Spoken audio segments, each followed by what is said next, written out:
La ministre Dorine Chokori a affirmé que les sanctions introduites ne sont pas des punitions, mais envoient un message clair face au comportement de certains automobilistes. Monsieur le Président, la pierre angulaire de ce projet de loi, permettez-moi de m'adresser aux sceptiques qui pourraient dire que ce projet de loi est trop sévère, que les sanctions accrues sont excessives.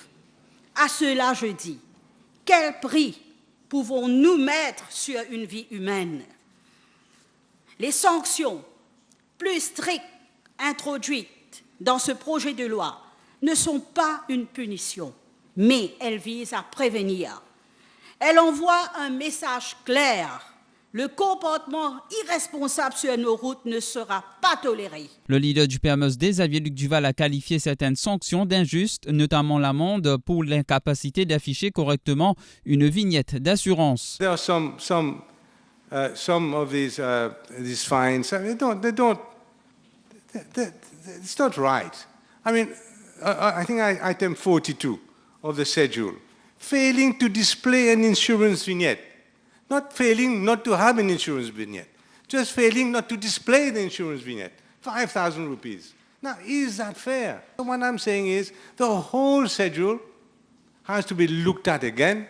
There are things that still remain in that schedule which I consider to be extremely unfair. Pour Bobby Hiram, il est impératif de mettre fin aux bains de sang sur les routes. Despite all our effort, every year, accidents happen, and more often than not, drivers were not careful enough. Monsieur le Président, on ne peut plus tolérer cette baie de sang sur nos routes.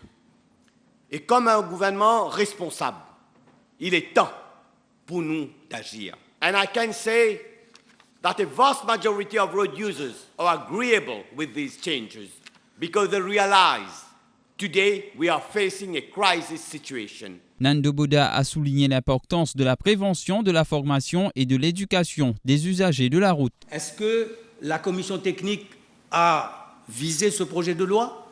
Est-ce que les amendes, les chiffres qui ont été proposés, qui semblent assez irrationnels, ont fait l'analyse des techniciens? Je me pose des questions. Alors, ce que je pense, moi, c'est qu'il faut absolument la prévention, la formation, l'éducation. Et alors, il faut absolument qu'on voit les problèmes tels que les problèmes sont en réalité.